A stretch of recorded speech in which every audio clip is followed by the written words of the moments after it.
Hola familia, bendiciones. Una vez más con ustedes su amigo y hermano Enrique de la Paz en este su espacio Dulces Palabras. Hoy queremos hablar del tema de Salvados por la Campana.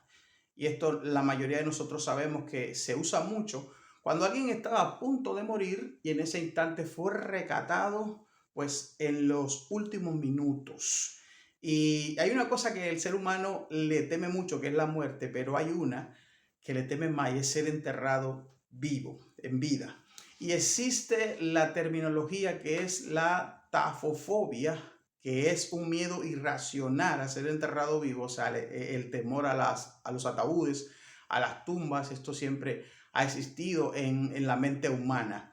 Y hubo un caso muy tocado, que fue el caso de Fray Luis de León, que en el momento que tocó ser beatificado se dieron cuenta que de dentro del ataúd había unos cuantos arañazos, por lo que se interpretó que pudo haber sido enterrado con vida. Entonces, a raíz de todo esto, vamos a ver que hubo un reformador británico de nombre William Tepps, que aseguraba tener pruebas de casos. Por ejemplo, decía que 219 casos se había dado cuenta que hubo personas que fueron víctimas estuvieron a punto de ser enterradas vivas, 149 en los que a personas se enterraron vivas.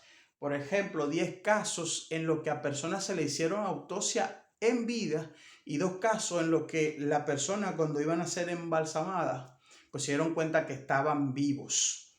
Y a raíz de todo esto, el presidente de los Estados Unidos, George Washington, pidió en vida que ser enterrado 3 días después de morir, para tener un poco de esta seguridad. Luego se fueron dando casos, como el caso de la señora Anne Hill Carter Lee, que sufría de narcolepsia, y esto es que la persona cae en un sueño profundo durante el día, una somnolencia muy extensa, y en este caso a ella, por error, se enterró viva, y para suerte de ella, alguien la fue a visitar llevándole flores y se dio cuenta, cuando escuchó ruidos y golpes desde dentro del ataúd, de que ella estaba viva. Entonces, se fueron dando pautas. Hubo, por ejemplo, un pastor de nombre Robinson que sugirió en 1791 que a su ataúd se le pusiera un cristal para cuando se vaya a visitar, pues alguien pueda ver si hay señales de vida en él y pueda ser recatado. También estuvo otro caso en el que también se le puso el cristal, pero además de ponerle el cristal, también pues se le añadió un tubo que llevaba oxígeno al interior del ataúd. Este fue el caso de Fernando, el duque de Brunswick. También está el caso de Adolf Gulfit, que pidió, Gufmuth, esa es la pronunciación del apellido, pidió que se hiciera una especie del sistema que se utiliza con las iglesias, de las campanas. Se añadieran campanas a los ataúdes y si la persona despertaba desde dentro, pues comenzara a sonar las campanas y así el que estaba afuera se daba cuenta de lo que estaba pasando. Entonces también tenemos el caso del francés Angelo Hayes. Este sufrió un accidente y a raíz del accidente pues lo dieron por muerto, y cuando lo enterraron, luego más adelante se dieron cuenta que lo que tenía era un coma y estaba vivo, y también lograron salvarle. De esta forma también vemos otros casos de personas a los cuales se le llegaron a poner las llaves dentro del ataúd, por si despertaba, tuviera llave del ataúd y también llave de la tumba y pudiese salir. Y todo esto se generó por esta controversia que surgía, y de todas estas cosas se da lo que era salvado por la campana.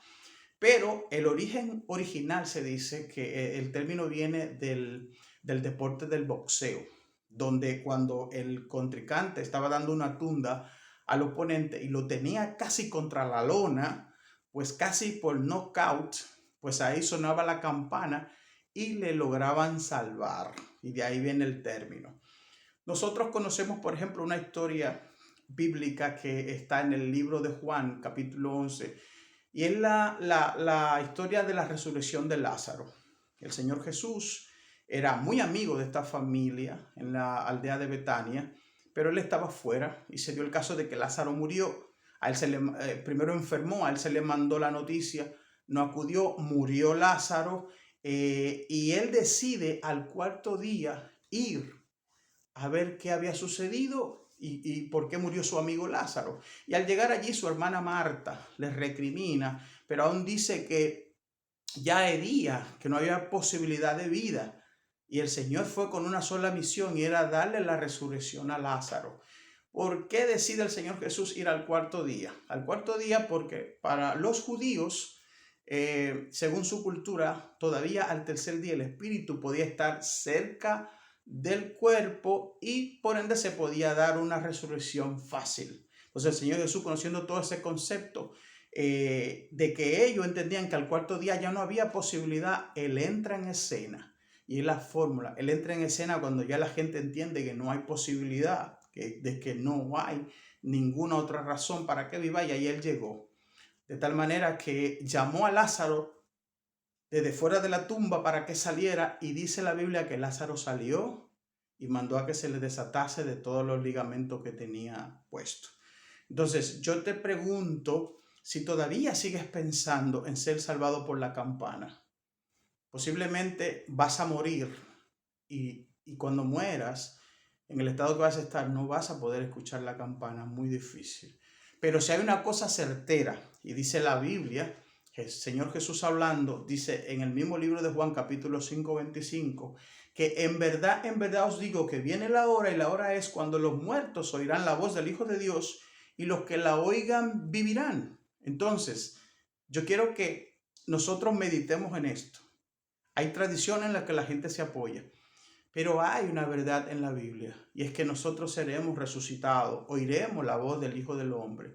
Entonces quiero que te quede con esta historia, que te dé un buen aliciente al corazón y pienses que el que vino a dar salvación a la humanidad es el Señor Jesús, predicando el Evangelio en todo el tiempo que tuvo en la tierra, y luego resucitó al tercer día para darnos vida eterna.